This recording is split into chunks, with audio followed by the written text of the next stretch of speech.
episode 57. This episode is brought to you by The Collective, which is our monthly membership community for ambitious women who want to continue to build their careers whilst raising a family. Now, once you've had a baby, things might change for you. Once you become a mum, you might be thinking differently about your career, and negotiating what you want can be tough. So within this community, we'll help you to figure out where you want to go with your career and how you could get there. So whether you are switching direction, whether you want to build on what you've already developed in your career thus far, whether you want to launch your own business, we are there to support you step by step, providing the tools, the guidance, the coaching, and the community that you need to move boldly towards the career that you want. So if you're interested in joining an awesome group of women as you navigate the highs and lows of your career beyond motherhood, then head over to lightboxcoaching.com/collective-waitlist and get your name on the list so that I can let you know when the doors will be opening again. We would love to have you join us. When my son was 1 year old, my partner and I decided that he would be a full-time stay-at-home dad and I would earn the money for the family. And I don't know where he found it in himself to trust me with this awesome responsibility. But he did. He believed in me before I even believed in myself.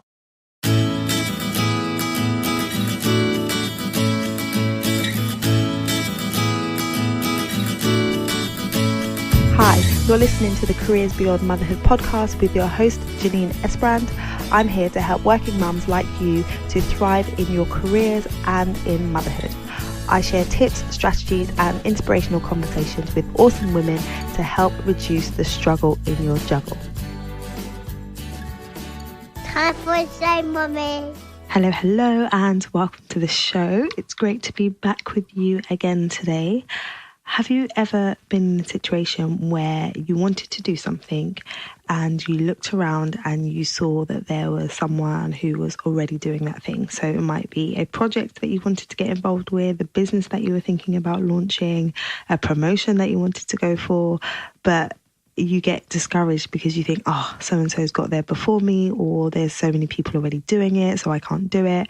Well, I wanted to encourage you with today's episode. So last week I had the amazing Maggie Frank Chu on the podcast, and she was talking about her journey into email marketing and how she has been developing her business. And this week I have another copywriter on the show who also focuses on email marketing. But what you're going to see and realize is that their journeys are completely different. Their stories are completely different. Who they're working with is very different, but they're doing essentially the same thing and they're both finding success.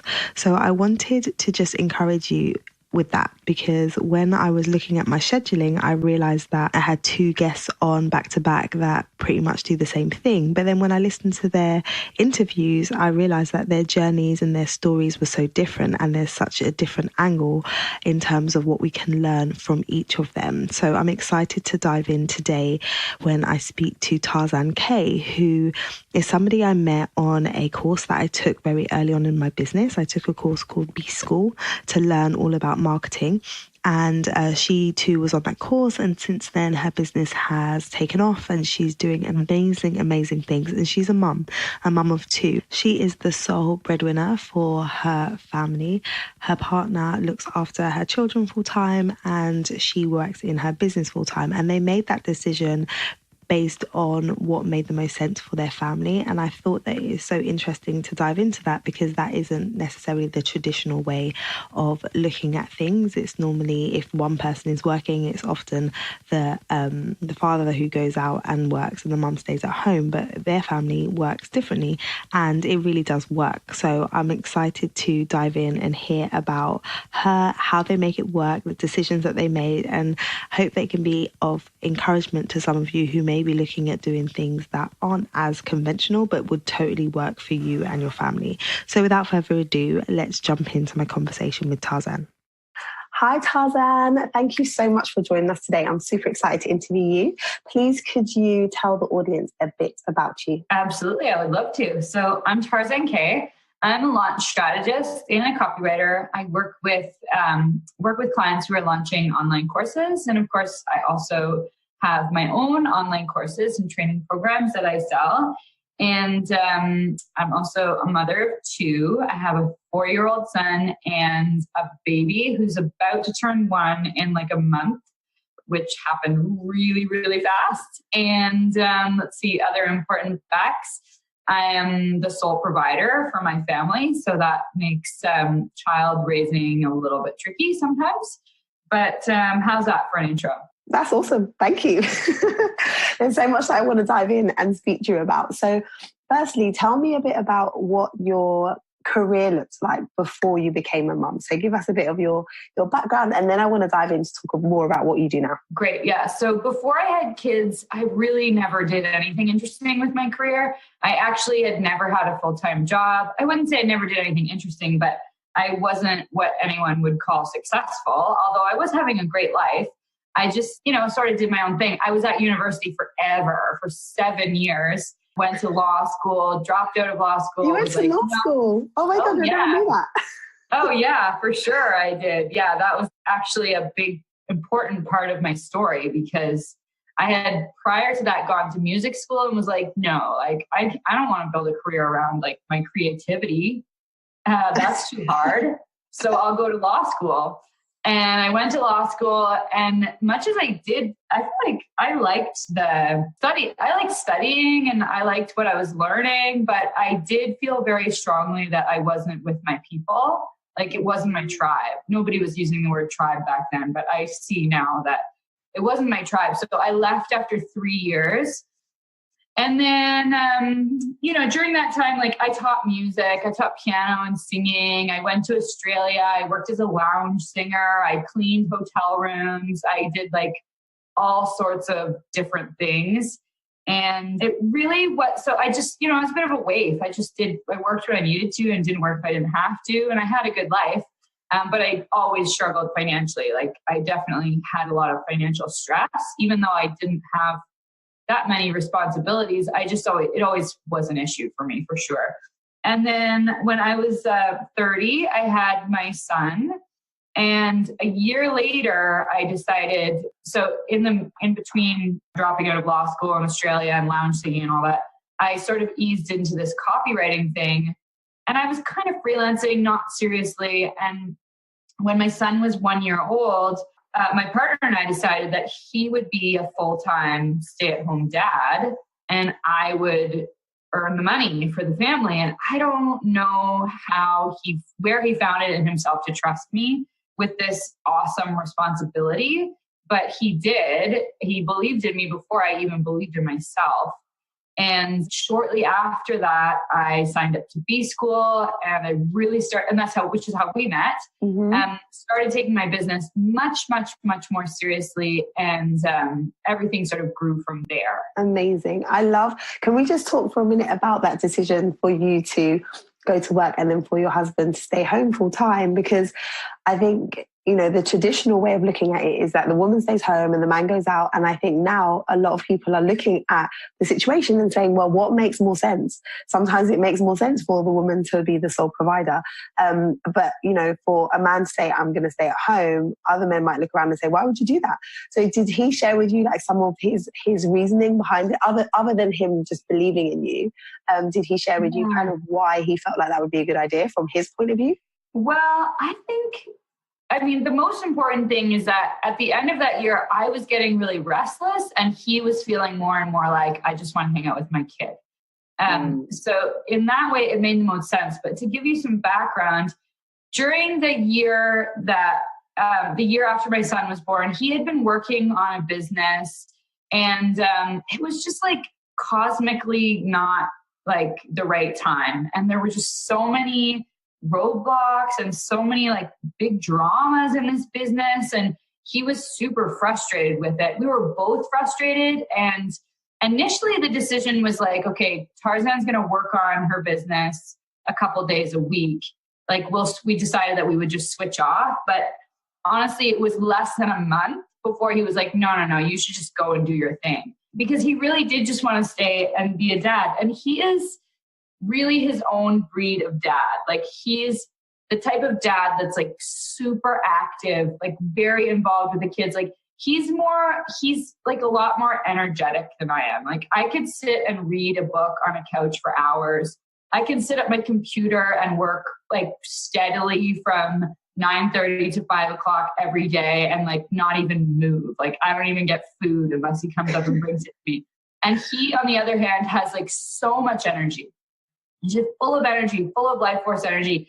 And he can keep up with 2 small children and he really loves it. He's just so good at it. Like, I think we decided to do that, like sort of out of just sheer, like, I don't know, like, let's just try something different. Right. But it just clicked for both of us into those roles. We both really clicked with it and loved it, like almost right away. So I think that's why we stuck it out.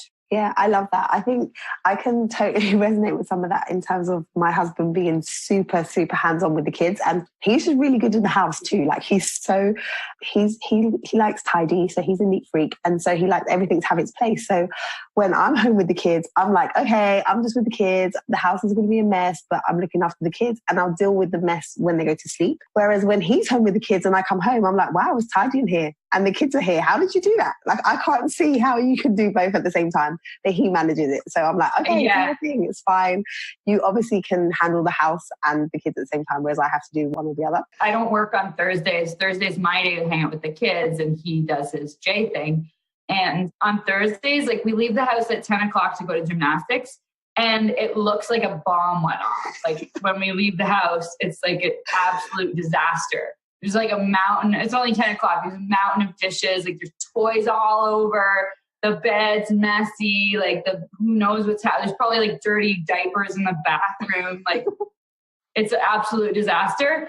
And each Thursday, I'm reminded, like, wow, this is a really hard job. I don't know how he does it. Yeah. It's amazing. I love it. I love how you're appreciating it as well. So that's good. Okay. So then you decided you're going to go all in with your business. So tell me a bit about how your business grew. So for the listeners, Tarzan and I met while we were both doing a course called B School, which is run by Marie Folio, and it teaches you all about how to market your business online. And you were doing copywriting when you first joined the course, right? So tell us a bit about how your business has evolved since then. Yeah, my business is constantly evolving. Like every day, I feel like it evolves a little bit more. I understand my audience a little bit more. It's constantly changing. But back in the B School days, I was a new copywriter and I was largely writing people's websites. B School represented a major shift for me. I'd never invested in my business before. I never had a clear strategy around how I was finding clients. I wasn't taking it seriously. So when I made that investment, making the investment was a really powerful declaration that this is my business and this is what I'm doing now. And I really worked through that program, like every single module, every single lesson. Like I showed up and I did it all. I don't think I've ever invested myself so fully in any program ever. But I did, and it absolutely worked. And initially, a lot of my clients came from B School because they were new entrepreneurs and they needed websites. And very soon after that, I realized that what I really wanted to do was work on emails, and that's like a real superpower of mine, which is interesting because that was only about 6 months into my business. I was in this email copywriting competition and I won. And through that competition, I was like, oh, this is a really marketable skill. And I need to develop this because I can charge for it a lot more for emails than I can for a website because emails are so directly tied to the sale. Like people that have their tech set up, they can literally say like, this email you sent for me made me $10,000, for example. So a big light bulb went off like, okay, I need to write stuff closer to the bottom of the sales funnel so that I can really charge a good fee for it and really show my clients return on investment. So I started to go down that road and taking courses and learning about sales funnels. And very quickly, I started launching my own programs, which I'm so glad I did. 1 year later, I actually promoted B School, which I still do. I'm just, as at the time of recording, I'm just getting ready to go into my B School promotion right now, which is one of my biggest promotions of the year. And I learned right away, like through doing my own launches, like, wow, this is actually the best way to learn how to do this and to be able to serve my clients better. So that was my first launch, was B School.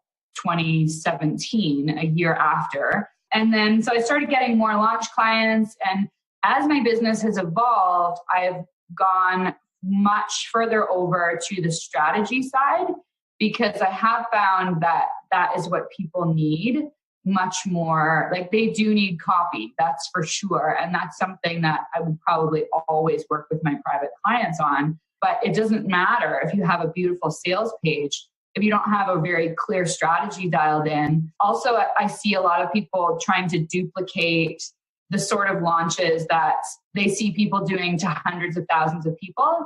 And they're duplicating that style of launch with like 100 people or maybe 1,000 people. And so I'm always trying to educate my clients on like how to do small list launches.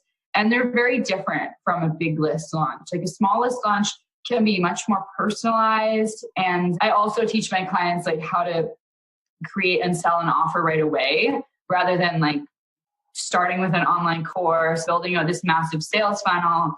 I was just on a call with someone today, and she's got this great idea for a yoga program she's building out, and it's for families. And it sounded really exciting. And right away I was like, this needs to be like, there has to be a high ticket offer to go with this. Because so many entrepreneurs, like the biggest challenge is just like to get the money in the door in the beginning. And oftentimes an online course is not like a get the money in the door right away kind of thing. There's a lot of assets you need to create before you're going to get that thing out there. So that's something I'm often helping them with, is like putting together an offer that they could just sell right away. Whether or not it exists yet, or like they've created all these materials, like, no, let's just create this package and you can start selling it right now. Yeah, cool. And I just want to clarify. So some of our listeners are people that are building and growing their businesses, but some of them are women who are in corporate. So for those people, can you just explain, like, when you mentioned copywriting, like, what do you mean by that? And just so that they know what you're talking about, because I'm totally like here, like, yeah, for sure. Like, what does she mean by copywriting? Yeah, sometimes I forget that not everyone does what I do. It's actually a pretty niche market. So copy is basically any words that you're using to sell people something. So you could even think of a Facebook post is sort of copywriting, because if you're trying to get people to take some action, that action might be like, click this link to go read this blog post, or that action might be, click this link to go to my checkout page and buy my product. So all the words on your website, that's copy. Anything you put in an email, that's copy. Just to help differentiate, there is a difference between copy and content. So website content is like blogs or like a podcast. That's content. That's like, if you think about the stuff that you create like all the time, it's ongoing, it's informational, and like people are consuming it on the regular. Copy is usually something that has a specific job to make a person take a specific action right away. Perfect. I love that summary. So concise, so good.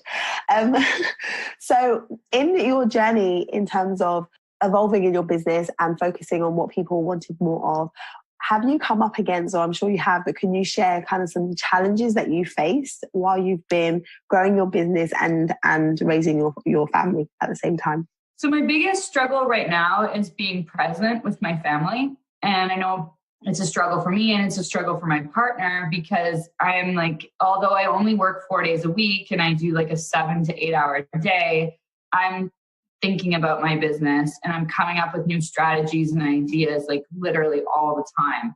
So I really do need to put practices in place so that when I go home, when I go downstairs, because I work in the upstairs, I'm really fortunate to be able to work from home in a way that actually works for me. For most people, I find it doesn't, because they're trying to like work in the middle of their house in like some random place. I actually have, so my home has a renovated attic and it's beautiful space. It's actually meant to be the master bedroom. So I have a beautiful renovated attic and a beautiful bathroom, and nobody comes up here unless they are coming to see me. Like, there's no reason for kids to be running around my space. So I feel like I'm leaving my office and I'm walking back home. Right. So that's such a great commute, like literally 10 It is a wonderful commute. Yeah. But prior to buying this house, I had an office that was about a 15-minute walk from my home. So I always had this buffer, and I could sort of like, there was more separation between my business and my personal life. And now there is no separation. Like it's actually 13 steps down the stairs. So I need to be really intentional about closing my day. And like sometimes like even just like one of my healer that I work with taught me to just like tap my chest a few times and be like, okay, I'm leaving this. I'm clearing all this now. I'm leaving this behind. It will be here for me tomorrow. And now I'm going downstairs to be present with my family. So, and sometimes I will close the day with a short meditation, like literally 5 minutes. I'm really into breath work right now. So sometimes that really helps ground me and bring me back to the present. Exercising also really helps me be present. So this is like my big challenge. For last year, it was my big challenge, but I didn't work on it at all. And this year I'm like really consciously addressing it and putting some practices in place. So that's my number one challenge for sure. Yeah. And I love that you mentioned that, because sometimes we can have things that we know we need to work on, and it's like you say it, but you don't actively put things in place. So the fact that, you know, you had it last year, but this year you're saying, okay, but what is the strategy? And that's one of the things I like to work with my clients on, when they're saying like things aren't working, or I just feel totally out of balance. It's like, okay, well, let's pick the thing that you want to focus on and let's figure out the plan and let's follow through on the plan, because we can often put loads of plans in place. We have lists, we have things, but it's following through that makes the difference. Yeah, totally. And what I found with myself, what works for me is to just add one thing at a time. Like in the past, I've struggled because I've tried to like implement, like, oh, I'm going to meditate for an hour a day, and I'm also going to start exercising, and I don't know, XYZ, 1 million things. And this year I started with committing to exercising 3 days a week for half an hour before work. And I told my partner about it, and he was right on board, of course. It helped me to add that layer of accountability. But I'm on my 5th week now of doing this, and I already feel the shift, and I feel like it's become a habit. And it's really inspired me, like, okay, great. So I've taken care of that. Like, now what else can I add on? Yeah, I love that. We had a tiny habits coach on the show before. Her name's Catherine Hickman, and she talks about the power of tiny habits. So literally deciding that you're going to do one small thing, but attaching it to something that you already do. So like you were saying, you know, before I start work. So after I leave the house and come upstairs, I'm going to exercise, or even smaller than that, I'm just going to put my running shoes on. And then you add to that, once you consistently do that, okay, now I'm going to run for 5 minutes. Instead of trying to do the whole huge thing, break it down into really small chunks, and then that helps you to be able to move forward.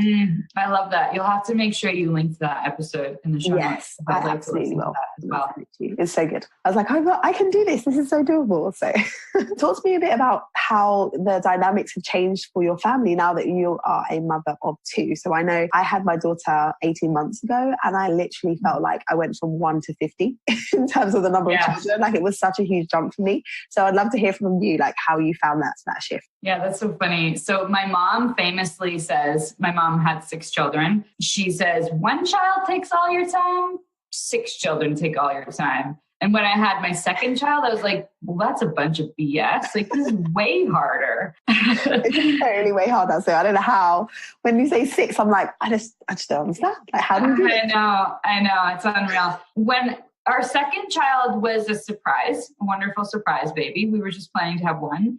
And I was so floored, because I was like, well, how is this even going to work? Like, I'm supporting the family. Like, how can I take time off? So one thing that I did prior to that, I worked like right up until maybe the week before my due date. And fortunately, I guess I didn't feel fortunate at the time, but he was a week late. So I had 2 weeks of being off work. But I did a big, actually it was B School last year. This time last year, I was launching B School, and I was like, gee, I really hope this is going to be successful, because I really need this to pay for some maternity leave for me. Yeah. So I not only I did that launch, and I pre-recorded everything and prepared everything so that once people, like everyone who signed up through me, the way it works is like, if you want people to purchase B School through you, you have to offer a really amazing bonus package. So this is a program by Marie Forleo that lots of other people promote, and as I am one of them. And if you're going to convince people, you got to like really add some awesome stuff. So I've got all these bonuses and things that they get, special things for signing up with me. So all of that had to be prepared ahead of time, as well as the whole promo.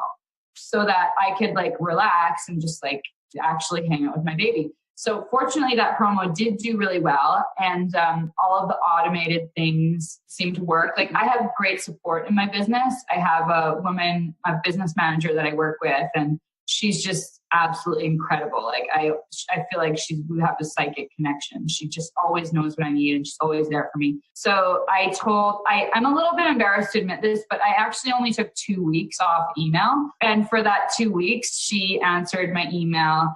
And I was just like hanging out with my baby. And by the end of the 2 weeks, she was like, okay, I see you are like dipping into it. Are you like doing this now? And I was like, yeah. Okay, I'll do my email. I took over the email, and I don't get a ton of email. Like I'm pretty, we have pretty good systems so that, and anything that I don't need to be doing, that's like customer service, like I forward that to Sandra. So I have really good support, and that did allow me to take some time off. I would say I probably took about 2 solid months off. And my partner and I are both at home, of course, with baby Mo. And our older son, he goes to a Montessori school 3 days a week, which is right next to our house, which is absolutely fantastic. We just walk him across the lawn and he's at school. So it was an interesting adjustment. And then I slowly went back to work. And again, that was partly why we bought this house, because we knew that the second baby was coming. And I don't know that I really knew how important this was going to be, but I thought, well, gee, it would be easier to work from home when I have a small baby.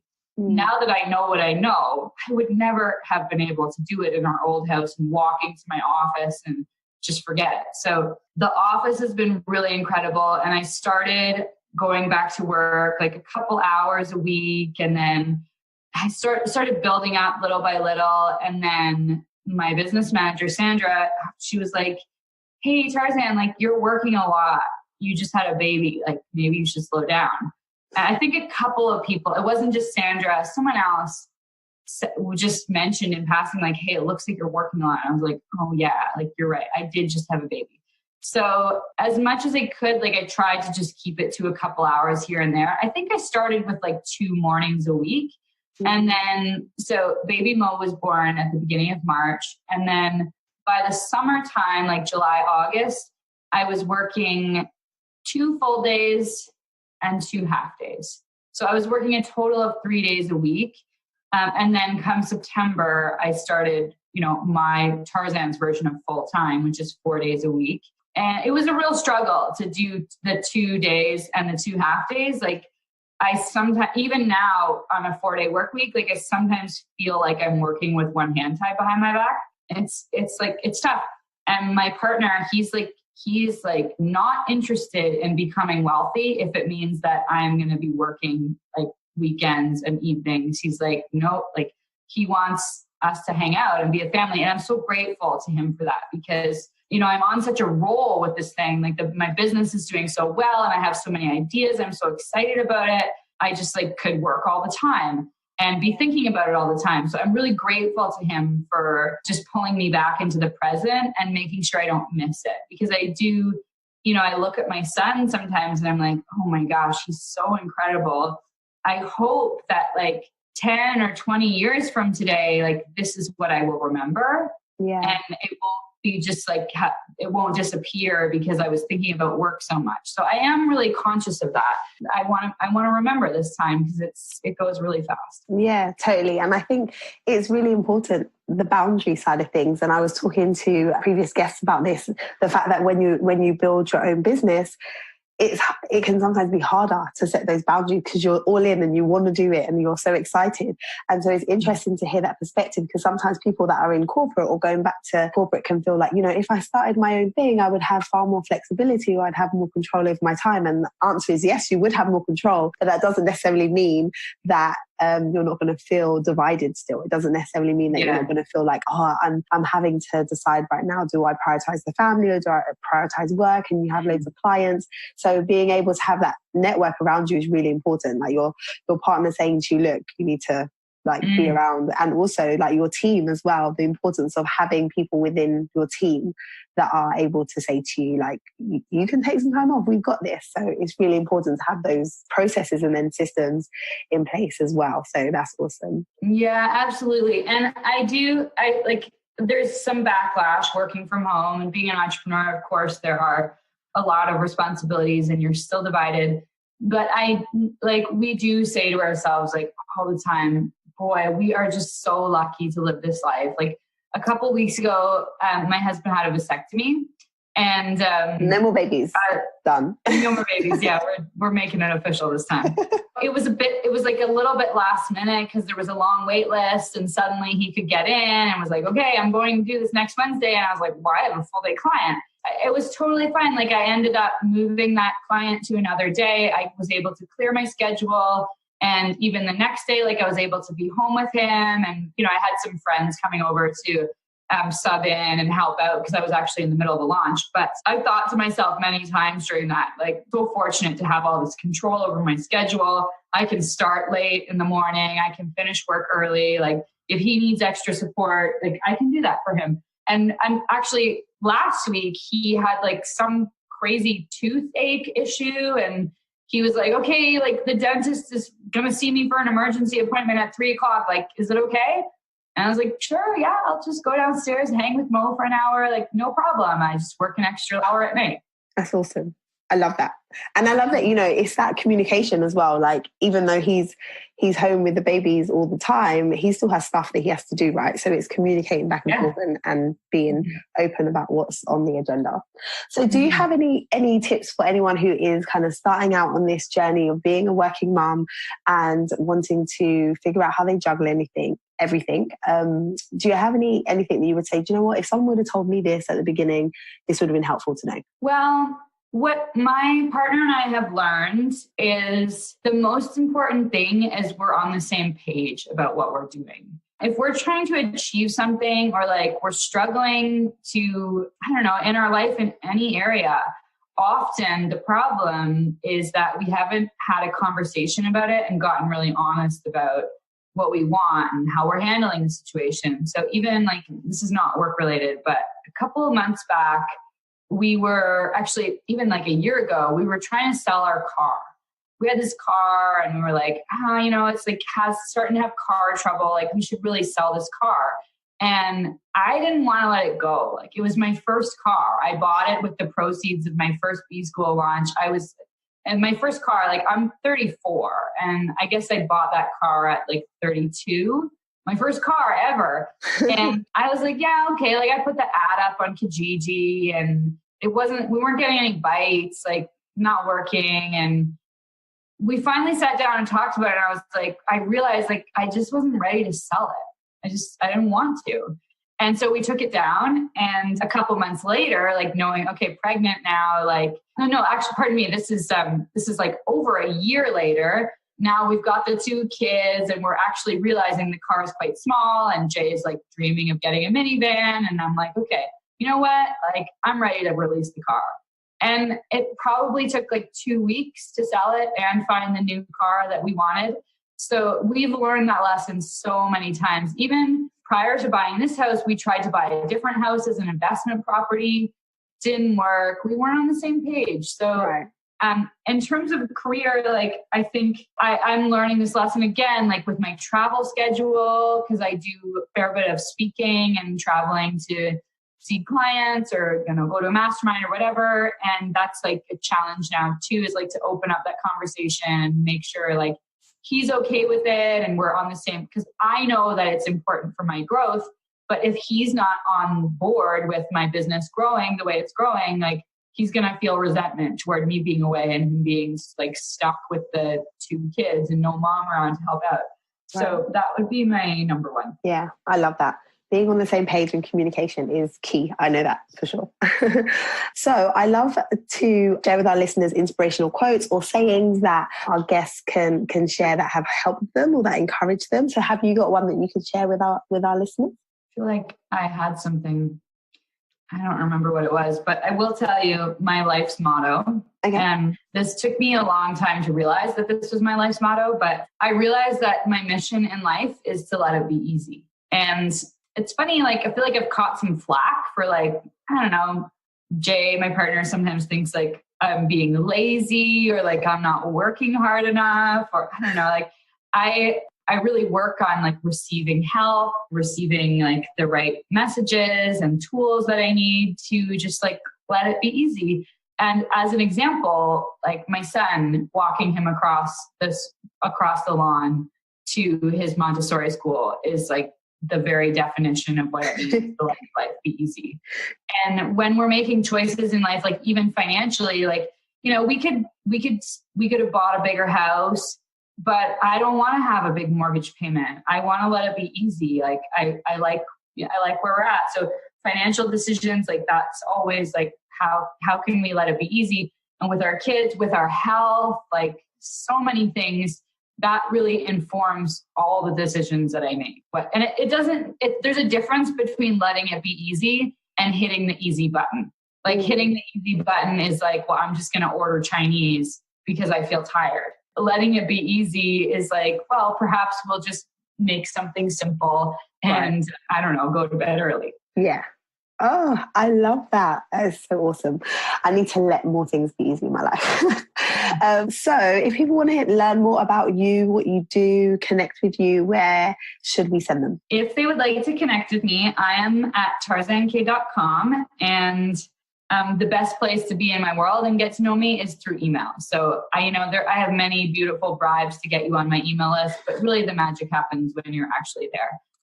I write the best emails around, I promise. Yeah, I'm on her list. She does. I love them. I'm like, what's Tarzan saying today? Oh, that's awesome. Thank you so much for joining us today.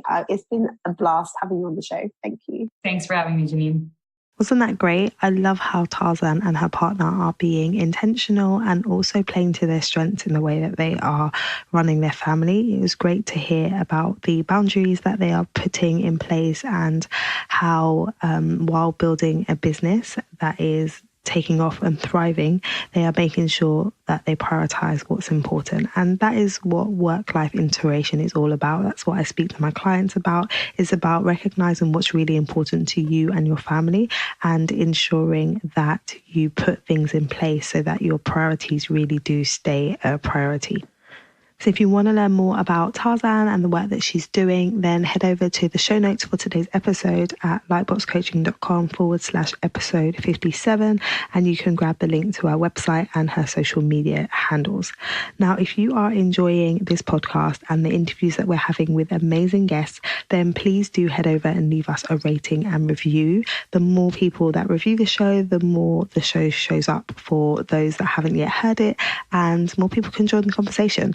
So take a few moments right now and just leave a rating and review. Use the podcast app that you're using to listen to this, or head over to iTunes or Spotify and you can leave us a rating or review. Okay, that is all from me this week. I will be back again very, very soon with a solo episode where I'll be sharing some of the insights that I've gained recently in various capacities.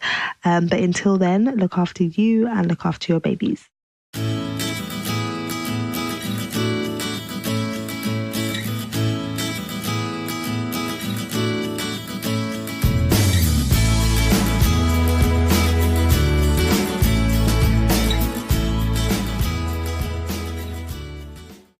This podcast features music from Sound.